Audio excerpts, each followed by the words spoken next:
Welcome to స్వతంత్ర TV. నా పేరు రహీం. ముందుగా హెడ్లైన్స్ చూద్దాం. బీజేపీ బీఆర్ఎస్ చేసే ఆరోపణల్లో వాస్తవం లేదు.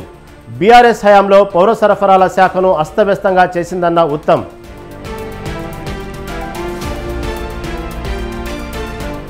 రేపు తెలంగాణలో ఎమ్మెల్సీ ఉప ఎన్నిక, అన్ని ఏర్పాట్లు చేసిన అధికారులు.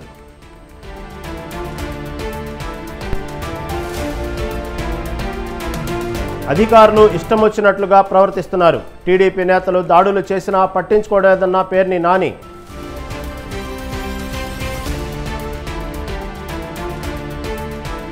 ఏపీలో ఎన్డీఏ కూటమిదే అధికారం, గెలుపుపై అమిత్ షా ధీమా.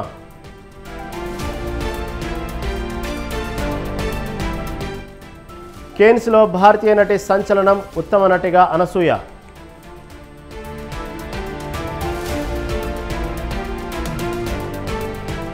తీరం వైపు దూసుకొస్తున్న రెమాల్ తుఫాను, అర్ధరాత్రి బెంగాల్ సమీపంలో తీరం దాటే ఛాన్స్.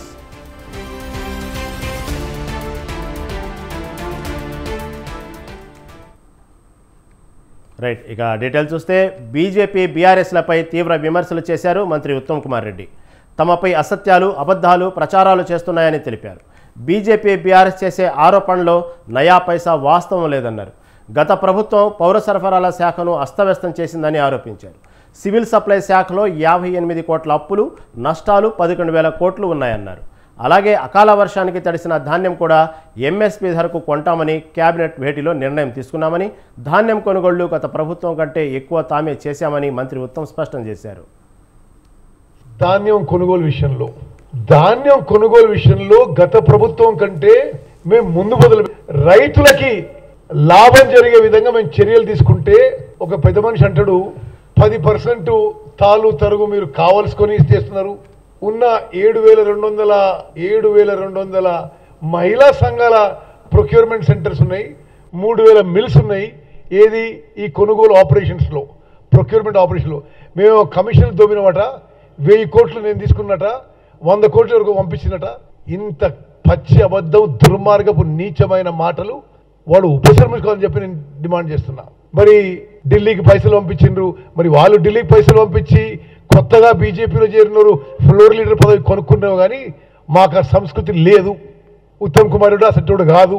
అదేవిధంగా మేమేమి ధాన్యం కొనుగోలు కోసం రాష్ట్రంలో ప్రభుత్వంలో పెద్దల్ని కలిసి బయటనేమో కొనుగోలు విషయం మాట్లాడి లోపల రూమ్లో పోయి వాళ్ళ భూముల విషయం మాట్లాడే సంస్కృతి కూడా మాది కాదు.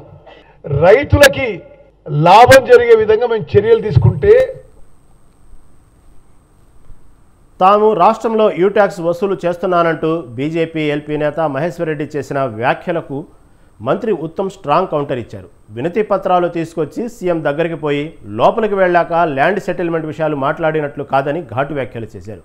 బీజేపీ ఫ్లోర్ లీడర్ పదవి కోసం ఆయన ఢిల్లీకి డబ్బులు పంపినట్టు ఉన్నారని అన్నారు. తాను 1000 కోట్లు తీసుకున్నానని మాట్లాడుతున్నారు, కానీ నేను ఎవరి దగ్గర నయా పైసా కూడా తీసుకోలేదని స్పష్టం చేశారు. ధాన్యం కొనుగోలు విషయంలో గత ప్రభుత్వం కంటే మేము ముందు మొదలుపెట్టినాం. ఎక్కువ కేంద్రాలు ఓపెన్ చేసినాం, ఎక్కువ కొనుగోలు చేసినాం. రాష్ట్ర వ్యాప్తంగా 4-5 రోజుల్లో రైతులకి పైసలు అందే విధంగా చేసినాం. మొన్న కేబినెట్లో ముఖ్యమంత్రి రేవంత్ రెడ్డి గారి నాయకత్వంలో ఒక విప్లవాత్మక స్టెప్ తీసుకొని ధాన్యం తడిచిన ధాన్యాన్ని, దెబ్బతిన్న ధాన్యాన్ని ఎంఎస్పీ ధరకి కొనుగోలు చేస్తాం. అది ఎఫ్సిఐకి సప్లై చేయలేకపోయినా ఆ నష్టాన్ని ఈ ప్రభుత్వం భరిస్తుందని చెప్పి కేబినెట్ లో తీర్మానం చేసి కలెక్టర్లందరూ కూడా చెప్పడం జరిగింది. ఇది ఎన్నో ఏళ్ల అనుభవంతో మీకు చెప్తున్నా, ఇది చాలా అరుదైన విషయం. అన్సీజనల్ అకాల వర్షాల్లో, వడగండ్ల వానలో తడిసిన ధాన్యాన్ని ప్రభుత్వం ఎంఎస్పీ ధరకు కొని ఆ జరిగే నష్టాన్ని. బీఆర్ఎస్పై మంత్రి దుద్దిళ్ల శ్రీధర్ బాబు తీవ్ర విమర్శలు చేశారు. విద్యుత్ శాఖను సరిగ్గా నడపలేని బీఆర్ఎస్ ప్రభుత్వం ఇప్పటి ఇబ్బందులకు కారణమన్నారు. వరంగల్ ఏజీఎం హాస్పిటల్పై బీఆర్ఎస్ నేతలు చేసిన వ్యాఖ్యలను తప్పుబట్టారు. 11 kV ఫీడర్లో టెక్నికల్ ఇష్యూ వల్ల సమస్య ఎదురైందని తెలిపారు. ఇదే ఎంజీఎం ఆసుపత్రిలో బీఆర్ఎస్ హయాంలో పేషెంట్లను ఎలుకలు కొరికాయని గుర్తు చేశారు. బీఆర్ఎస్ నేతలు ముందు దానికి సమాధానం చెప్పాలన్నారు. విద్యుత్ శాఖను సరిగ్గా నడపలేని చేతకాని ఆ ప్రభుత్వం ఈరోజు ఈ విధంగా మాట్లాడడం అనేది చాలా బాధాకరం, దురదృష్టకరం. వరంగల్ ఎంజీఎం హాస్పిటల్కు సంబంధించి ఈరోజు 121 ట్వీట్లు చేసిండు మహానుభావులు. 11 kV ఫీడర్, ఇది కూడా హాస్పిటల్కు సంబంధించి ఆ ఫీడర్కు సంబంధించిన టెక్నికల్ అంశం విషయంలో మిగతా హాస్పిటల్కు సంబంధించిన మిగతా డిపార్ట్మెంట్స్ అన్నిటికీ కూడా కరెంట్ వస్తే డయాలసిస్కు సంబంధించి అక్కడ లైను ఇబ్బంది వలన అక్కడ జనరేటర్ ఆన్ కాలేదు, కేవలం జనరేటర్ ఆన్ కాలేదు. పొద్దున్న లేస్తూనే వాళ్ళ పత్రికా పాంప్లెంట్లో పెద్ద ఎత్తున ముందుకు పెట్టి ఈరోజు 24 పేషెంట్లకు ఇబ్బంది కలిగించే విద్యుత్ శాఖకు సంబంధించిన అంశం అని చెప్పినప్పుడు కొద్దిగా ఆలోచన చేయాల్సిన అవసరం ఉండేది. ఎందుకైంది, ఏ విధంగా అయిందని. అదే ఎంజీఎం హాస్పిటల్లో 121 సార్లు బ్రేక్ డౌన్ అయింది. 45 గంటల 56 నిమిషాలు విద్యుత్ అంతరాయం కలిగింది. దీనికి సమాధానం ఎవరు చెప్పాలా? ఎంజీఎం హాస్పిటల్లోనే ఇదే ఐసీయూలో ఎలకలు పేషెంట్ కాలు కొరికినాయి. దానికి సమాధానం ఫస్ట్ చెప్పాలి. పట్టభద్రుల ఎమ్మెల్సీ ఎన్నికల పోలింగ్కు భద్రాద్రి కొత్తగూడెం జిల్లా అధికారులు అన్ని ఏర్పాట్లు పూర్తి చేశారు. జిల్లా వ్యాప్తంగా పోలింగ్ సామాగ్రి కేటాయింపుల కోసం కొత్తగూడెం రామచంద్ర కళాశాలలో ఏర్పాటు చేశారు. పోలింగ్ సామాగ్రి డిస్ట్రిబ్యూషన్ కేంద్రాన్ని జిల్లా కలెక్టర్ ప్రియాంక ఆలా పరిశీలించారు. పట్టభద్రుల ఎన్నికల కోసం 55 పోలింగ్ కేంద్రాలను ఏర్పాటు చేసినట్లు తెలిపారు. పోలింగ్ ఉదయం 8 గంటల నుండి సాయంత్రం 4 గంటల వరకు కొనసాగుతుందని తెలిపారు. పోలింగ్ కేంద్రాల వద్ద ప్రత్యేక నిఘాతో పాటు పోలీసు బందోబస్తు ఏర్పాటు చేసినట్లు ప్రియాంక ఆలా స్పష్టం చేశారు.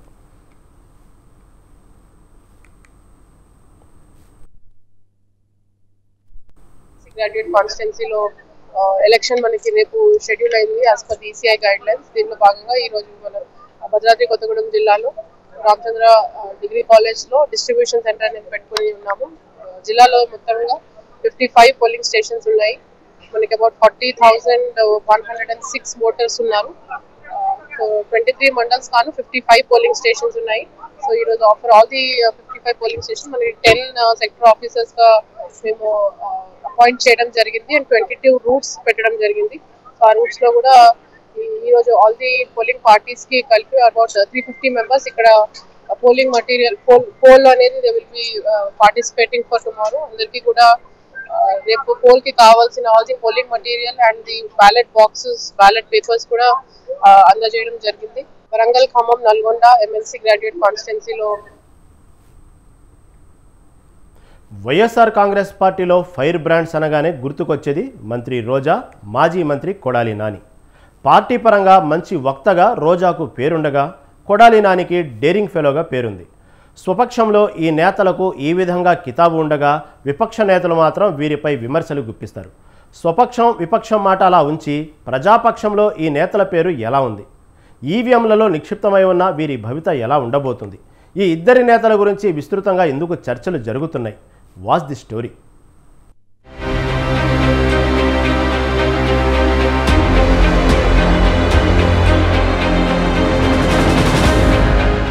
ఏపీలో ఎన్నికల పోలింగ్ ముగిసింది. జూన్ 4న ఎన్నికల కౌంటింగ్ జరగనుంది. ఇదిలా ఉండగా ఏపీ ఎన్నికల్లో గెలుపోటములపై పెద్ద ఎత్తున చర్చలు సాగుతున్నాయి. అయితే టీడీపీ, వైసీపీ నేతలు ఎవరికి వారే గెలుపుపై ధీమాగా ఉన్నారు. పార్టీల గెలుపోటముల సంగతి పక్కన పెడితే రాష్ట్రంలో కొందరు నేతల రాజకీయ భవితపైన చర్చ జరుగుతోంది. చంద్రబాబు, పవన్ కళ్యాణ్, లోకేష్, బాలకృష్ణ తదితర పెద్ద నేతల గెలుపు ఓటములపైన చర్చలు సాగుతున్నాయి. మరోవైపు అధికార వైసీపీలోని ఒకరిద్దరు మంత్రులు, మాజీ మంత్రుల గెలుపోటములపై సాగుతున్న చర్చలు ఆసక్తికరంగా సాగుతున్నాయి.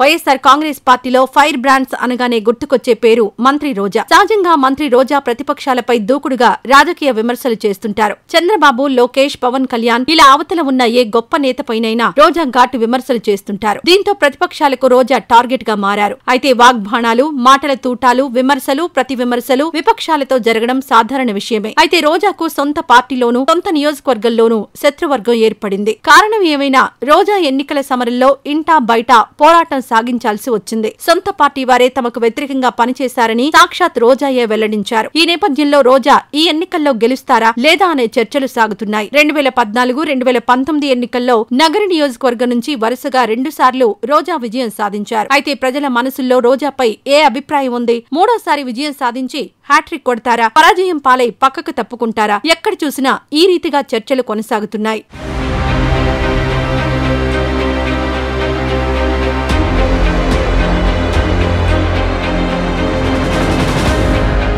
ఇక వైసీపీలో మాజీ మంత్రి కొడాలి నానికున్న క్రేజ్ వేరే చెప్పాల్సిన అవసరం లేదు. కొడాలి నోరు తెరిస్తే ప్రతిపక్షాలు నోరెళ్లబెట్టాల్సిన పరిస్థితి వస్తుంది. నాని వాగ్దాటి ఆ రీతిలో సాగుతుంది. చంద్రబాబు, పవన్ కళ్యాణ్, లోకేష్ ఆయనకు రాజకీయంగా టార్గెట్. ఉచితానుచితం అనే తేడాలేమీ చూడకుండా విపక్ష నేతలపై ఆయన విమర్శలు గుప్పిస్తారు. టీడీపీ నేతలు సైతం అధిక సమయాన్ని కొడాలి నానిపై పోరికే వెచ్చిస్తారని వ్యాఖ్యానాలు వినిపిస్తున్నాయి. గుడివాడ నియోజకవర్గం నుంచి కొడాలి నాని వరుసగా 4 సార్లు విజయం సాధించారు. 2004-2009లో తెలుగుదేశం తరపున కొడాలి నాని పోటీ చేసి విజయం సాధించారు. 2014-2019లో వైఎస్ఆర్సీపీ నుంచి పోటీ చేసి కొడాలి నాని గెలిచారు.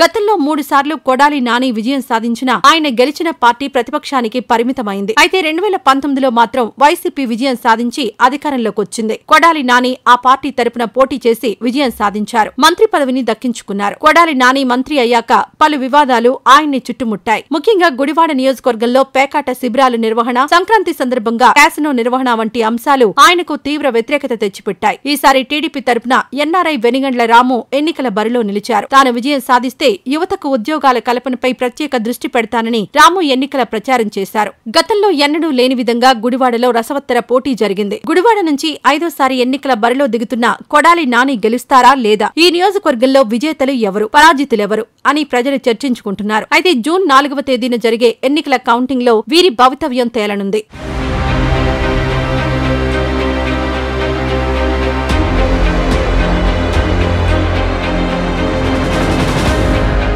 వైసీపీ అధికారంలోకి రావడం ఖాయమని ఆ పార్టీ నేతలు ధీమాగా చెబుతున్నారు. అయితే మంత్రి రోజా, మాజీ మంత్రి కొడాలి నాని గెలుపోటములపై వ్యాఖ్యానించడానికి మాత్రం వైసీపీ శ్రేణులు ఆసక్తి చూపడం లేదని తెలుస్తోంది.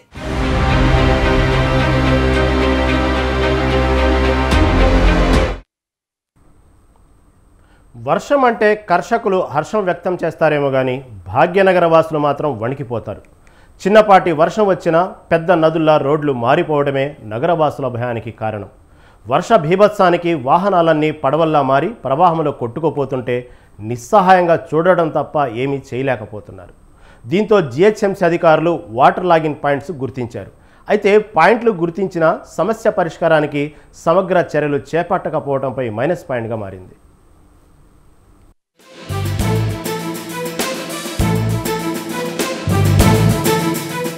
వర్షాకాలానికి ముందే వరుణుడు గ్రేటర్ హైదరాబాద్ ప్రజలకు ట్రైలర్ చూపించాడు. ఇటీవల హఠాత్తుగా కురిసిన వర్షాలకు నగరం తడిసి ముద్దయింది. చాలా కాలనీలు నీట మునిగాయి. నగర రోడ్లన్నీ నదులను తలపించాయి. గతంలో కురిసిన వర్షాల సమయంలో 200కు పైగా వాటర్ లాగింగ్ పాయింట్లను జిహెచ్ఎంసీ గుర్తించింది. అయితే ప్రతి వర్షాకాలంలో మేజర్ జంక్షన్ల మధ్య భారీ స్థాయిలో నీరు నిలిచిపోతుండటంతో వాహన చోదకులు, సామాన్య ప్రజలు తీవ్ర ఇబ్బందులు పడుతున్నారు. దీంతో అప్రమత్తమైన జిహెచ్ఎంసీ వాటర్ స్టాగ్నేషన్కు తావు లేకుండా చేయాలని నిర్ణయించింది.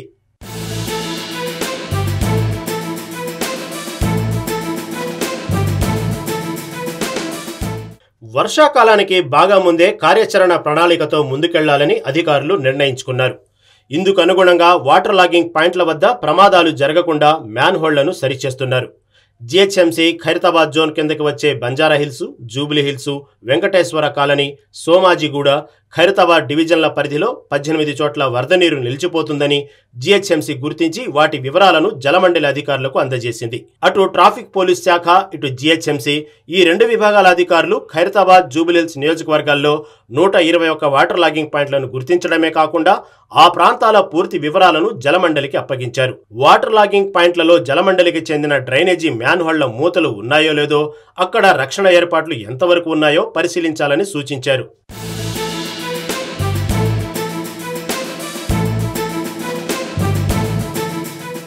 గతంలో గుర్తించిన వాటర్ లాగింగ్ పాయింట్స్ వద్ద సమస్య ఇంకా పరిష్కారం కాలేదు. అధికారుల సమన్వయ లోపం వల్ల ఈ సమస్య పరిష్కారం కాలేదని తెలుస్తుంది. వర్షాకాలం ప్రారంభం కావడానికి మరొక 2 వారాలు మాత్రమే మిగిలి ఉండటంతో ఈ సమయంలో అక్కడక్కడ వాటర్ లాగింగ్ పాయింట్స్ వద్ద ఉన్న సమస్య పరిష్కారానికి అధికారులు ప్రయత్నాలు చేస్తున్నారు. అయితే ఈ వర్షాకాలంలో పూర్తి స్థాయిలో గ్రేటర్ సిటీ అంతా జల సమస్యలు పరిష్కారం అయ్యేలా కనిపించడం లేదని అధికారులు చర్చించుకుంటున్నట్లు తెలిసింది. రాబోయే వర్షాకాలంలో వాటర్ లాగింగ్ పాయింట్స్ వల్ల ఇబ్బందులు తలెత్తే అవకాశం ఉన్నందున ముందస్తుగానే ఆయా ఏరియాల్లో ఆయా కాలనీల్లో సైన్ బోర్డులు పెట్టి ప్రజలను అప్రమత్తం చేయాలని గ్రౌండ్ లెవెల్ నుంచి సూచనలు వచ్చాయి. అయితే ఆ దిశగా అడుగులు పడిన దాఖలేమీ కనిపించడం లేదు.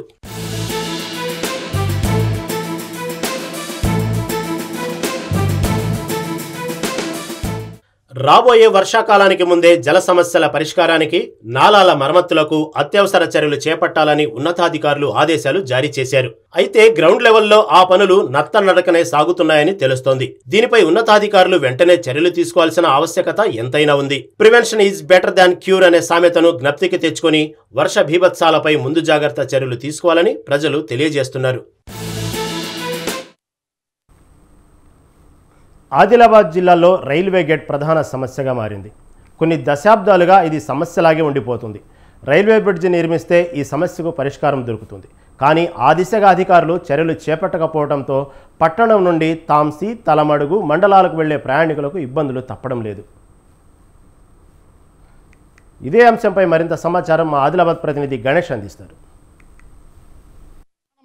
సమస్య రైల్వే గేటు. ఈ రైల్వే గేటు ఇటు రైల్వే గేట్ నుంచి సుమారుగా 3 మండలాల ప్రజలు తాంసీ, తలమడుగు, భీంపూర్ ఇటు మహారాష్ట్రకు వెళ్లేటువంటి ఈ ప్రధానమైనటువంటి రహదారి అన్నమాట. ఇక్కడ అనునిత్యం దాదాపుగా రద్దీగా ప్రయాణికులు ఈ రైల్వే గేట్ నుంచి అటువైపు ఇటువైపు ప్రయాణం చేస్తూనే ఉంటారు. అయితే కొన్ని రోజుల తరబడి, కొన్ని సంవత్సరాల తరబడి ఈ యొక్క సమస్య అనేటువంటి ఆదిలాబాద్ పట్టణంలో ప్రధాన సమస్యగా తయారైంది. అనునిత్యము ప్రయాణికులు ఇటు సుమారుగా ఒక 20 నుంచి 30 సార్లు రోజు ఈ గేట్ రైళ్లు వస్తున్నాయంటే గేటు వేయడం జరుగుతుంది. దాదాపుగా హాఫ్ ఎన్ అవర్ నుంచి 45 నిమిషాల వరకు ప్రయాణికులు ఆగిపోయేటువంటి పరిస్థితి ఏర్పడుతుంది. అయితే కొంత ఉత్సాహం చూపి రైలు రావట్లేదు అనేటువంటి ఉద్దేశంతో యువకులు ఇటు గేట్ వేయంగా కూడా దాటుతూ వెళ్తున్నటువంటి పరిస్థితులు అయితే కనబడతాయి. అనుకోకుండా ప్రమాదం జరిగేటువంటి అవకాశాలున్నాయి. ఈ యొక్క రైల్వే గేటు ఇటు నాగ్పూర్ నుంచి ముంబై, హైదరాబాదు తదితర ప్రాంతాలకు రైళ్లు రాకపోకలు కొనసాగిస్తూ ఉంటాయి. గూడ్స్ రైళ్లు కూడా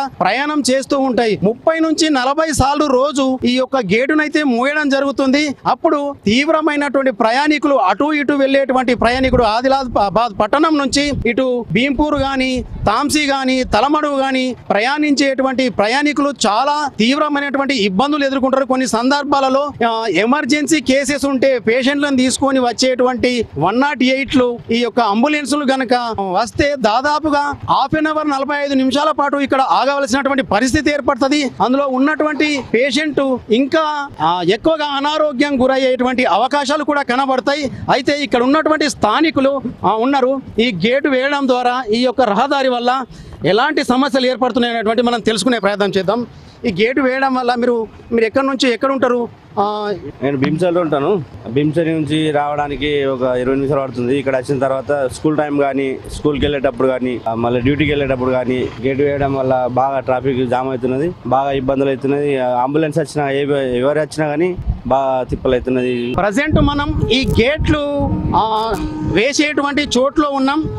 ప్రస్తుతం ఇప్పుడు రైలు వస్తుందనేటువంటి సంకేతం కనబడుతుంది. ఇక్కడ ఆ సిగ్నల్స్ కూడా, రైలు వచ్చేటువంటి సిగ్నల్స్ కూడా పడడం జరుగుతుంది. గేట్లు కూడా కొంచెం ఇటు చూస్తున్నాం మనం విజువల్స్లో. గేట్లు కూడా ఇప్పుడు వేయడం జరుగుతుంది. సుమారుగా ఇప్పుడు రైలు వస్తుంది అనేటువంటి సంకేతం అయితే ఇక్కడ ఉన్నటువంటి అధికారులు తెలుపుతున్నటువంటి పరిస్థితి. స్థానికంగా ఉన్నటువంటి వ్యక్తులు ఎలాంటి ఇబ్బందులు ఎదుర్కొంటున్నారు అనేటువంటి వాళ్ళని అడిగి తెలుసుకుందాం. సార్, మేము ఇక్కడనే తాంసీ గ్రామం, తాంసీకి వెళ్ళడం జరుగుతుంది రోజు. గత 20 సంవత్సరాల నుంచి నేను ఇదే ప్లేస్ నుంచి వెళ్ళడం జరుగుతుంది. చాలా ఇబ్బందికరమైనటువంటి వాతావరణం. ఎట్లంటే ఇదే విధంగా గేట్లు వేస్తారు సార్, వేసినప్పుడు 40 నిమిషాల నుంచి 45 నిమిషాల వరకు 40 నుంచి 45 నిమిషాల వరకు ఈ గేట్లు ఈ విధంగా వేయడం వల్ల చాలా ఇబ్బందికరమైనటువంటి వాతావరణం కనబడుతుంది. ఎందుకంటే నేను ఇక్కడ చూస్తాను, ఆటోలలో ఉన్న వాళ్ళు సమయపాలనతో కూడుకున్నది కాబట్టి సమయపాలన వల్ల వాళ్ళు వెళ్ళలేకపోతారు. కాబట్టి కొందరు ఈ గేట్ల విధంగా బైక్ నుంచి కిందకి రావడం వల్ల ట్రైన్ ఎప్పుడు వస్తుందని భయంతో మాకు కనబడడం జరుగుతుందండి. అదేవిధంగా ఇక్కడ అంబులెన్స్ కానీ ఎమర్జెన్సీ కొన్ని వస్తూ ఉంటాయి, అవిట్లను కూడా చూస్తాం. వాళ్ళు గేట్లు దాటుతూ కొందరు యువకులు ఉత్సాహవంతులు కొందరు దాన్ని తప్పించుకోవాలని చెప్పేసి ఎంతసేపు ఆగాలని ఓపిక లేకపోవడం వల్ల వెళ్తూ ఉంటే మాకు ఒక భయంకరమైనటువంటి వాతావరణం మేము 20 సంవత్సరాల నుంచి చూస్తూ ఉన్నాం. కాబట్టి ఆ భయంకరమైనటువంటి వాతావరణాన్ని మేము చూస్తూ ఉన్నాం. కాబట్టి ఇలాంటి ఈ పనులు అనేటువంటివి నిర్మాణ పనులు జరుగుతూనే ఉన్నాయి సార్. కాబట్టి ఈ నిర్మాణ పనులు తొందరగా జరిపి ప్రజలకు అందరికీ సేవలు అందించాలని చెప్పేసి ఈ కేంద్రం దీన్ని త్వరగా నిర్ణయం తీసుకోవాల్సినటువంటి సమయం నేను చెప్తాను. ఇక్కడ స్థానికంగా ఉన్నటువంటి ఇంకొక వ్యక్తిని అడిగి తెలుసుకుందాం. సార్, దీనివల్ల ఎలాంటి ఇబ్బందులు ఏర్పడవచ్చు? పరిస్థితి ఏం లేదు సార్. ఇక మేము నాకు 40 సంవత్సరం అయితే అవుతున్నాయి, 40 ఎక్కువనే ఉన్నా. కానీ ఇప్పుడు పొద్దుగల 3 బజే మేము ఇట్లా బయట చాయ్ తాగటానికి కూడా పోతే గేటే మూసిపోయి ఉంటుంది. అచ్చుడుకు పోకుడుకు ఇంత సమస్య అవుతున్నాయి. ఎవరైనా ఎమర్జెన్సీ కేసు బయట మహారాష్ట్రలోకి వెళ్ళి అంబులెన్స్ ఇంత వచ్చిందంటే అయినా ఇన్ని చచ్చిపోవాలా, కానీ ఆరు గేట్ తీసేది అవసరం లేదన్నది అన్నమాట ఒకటి ఉంటుంది. మరి ఇది బ్రిడ్జ్ చేస్తానని ఇంతగానో మాకు చెప్పిండు, ఇప్పటిదాకా బ్రిడ్జ్ శాంక్షన్ కాలేదు.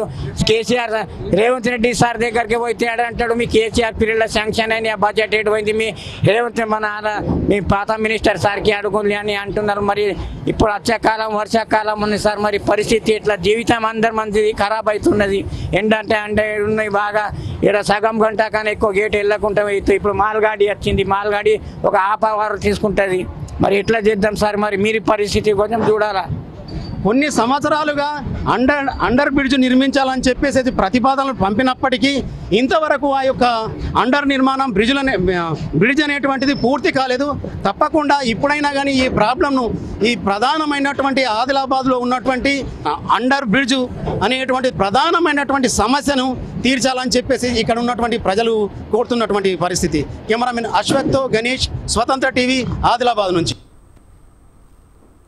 పెంపుడు సునకాలతో విమాన ప్రయాణం అంటే పెద్ద సవాలే. అవి ఎక్కడ బడిపోయిపోతాయోననే ఆందోళన. పైగా విమానయాన సంస్థల ఆంక్షలు వీనన్నింటికి చెక్ పెట్టేందుకు బార్క్ ఎయిర్ అనే సంస్థ సిద్ధమైంది. ప్రత్యేకంగా పెంపుడు సునకాల కోసమే విమాన సేవలను ప్రారంభించింది. ఇందులో భాగంగా తొలి విమానం న్యూయార్క్ నుంచి లాస్ ఏంజల్స్కు చేరుకుంది. మొదటి సర్వీసులోనే అన్ని టికెట్లు అమ్ముడైనట్లు వెల్లడించింది.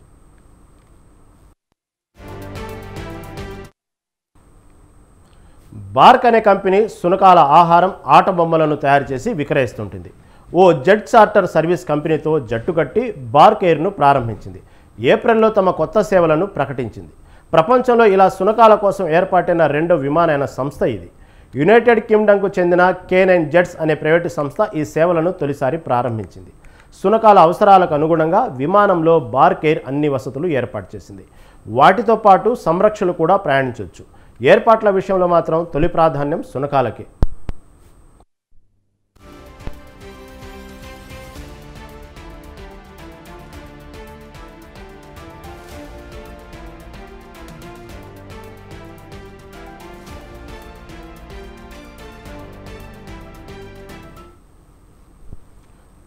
ఆన్లైన్లో టికెట్ బుక్ చేసుకున్న తర్వాత గంట ముందు విమానాశ్రయానికి చేరుకోవాల్సి ఉంటుంది. చెక్ ఇన్ ప్రక్రియ చాలా సులభంగా ఉంటుంది. క్యూ లైన్లు, బోనుల వంటి హడావుడి ఉండదు. విమాన సిబ్బంది అక్కడి నుంచే వారి సేవలను అందిస్తారు. సునకాలకు విమానంలో ఇరుకుగా ఉండొద్దనే ఉద్దేశంతో విమాన సామర్థ్యం మొత్తానికి ఎప్పుడు టికెట్ బుకింగ్ తీసుకోబోమని బార్క్ ఎయిర్ తెలిపింది.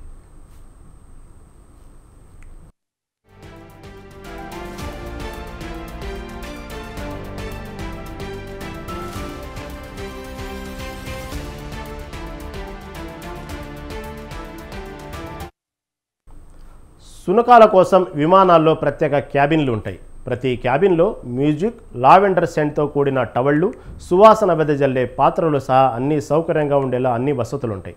సిబ్బంది దగ్గర జస్ట్ ఇన్ కేస్ పేరిట ప్రత్యేక సంచులు ఎప్పుడూ సిద్ధంగా ఉంటాయి. అందులో వాటికి కావలసిన ఆహారం, కట్టేసేందుకు తాడు, మలమూత్రాల సంచులు సహా అన్నీ ఉంటాయి. మధ్యలో అవి ఆడుకునేందుకు విమానంలో అనేక బొమ్మలు, ప్రత్యేక ఏర్పాట్లు ఉంటాయి. 15 సునకాలు ఒక్కో దానితో ఒక వ్యక్తి ప్రయాణించేలా బార్కేర్ విమానాలను రూపొందించారు. 10 టికెట్లను మాత్రమే విక్రయిస్తామని కంపెనీ తెలిపింది.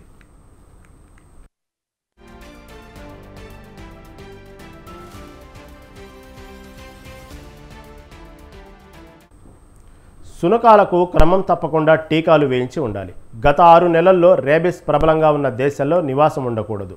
సునకాల పరిమాణం, బ్రీడ్ విషయంలో ఎలాంటి ఆంక్షలు లేవు. అయితే మనుషుల మధ్య ఉన్నప్పుడు సునకాలు ఎలా ప్రవర్తిస్తాయనే విషయాన్ని వాటి యాజమానులు ముందే పసిగట్టాలి. తద్వారా నలుగురికి ఇబ్బంది కలిగిస్తాయని భావిస్తే మాత్రం వాటిని విమాన ప్రయాణానికి తీసుకురావద్దని బార్కేర్ సూచిస్తుంది. సునకంతో పాటు ఒకరు వెంట ప్రయాణించవచ్చు. ఎక్కువ మంది వెళ్లాలనుకుంటే మాత్రం ఖచ్చితంగా ముందుగా తెలియజేసి టికెట్ బుక్ చేసుకోవాలి. ప్రస్తుతానికి ఈ సేవలను న్యూయార్క్ నుంచి లాస్ ఏంజల్స్, న్యూయార్క్ నుంచి లండన్ మధ్య నడుపుతున్నారు. త్వరలో మరిన్ని మార్గాల్లోనూ ప్రారంభిస్తామని కంపెనీ తెలిపింది. ఈ విమానాల్లో సునకాలను తీసుకెళ్లడం మాత్రం ఖరీదైన విషయమే. న్యూయార్క్ నుంచి లాస్ ఏంజల్స్ ఒక సునకం మనిషి కేవలం వెళ్లడానికే $6,000. న్యూయార్క్ నుంచి లండన్కు ఈ మొత్తం $8,000 దాకా ఉంది.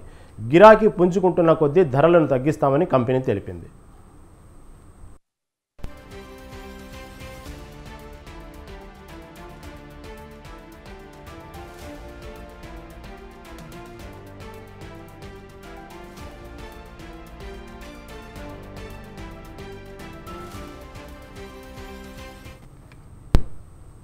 ఇవి ఇప్పటివరకు అప్డేట్స్. కీప్ వాచింగ్ స్వతంత్ర.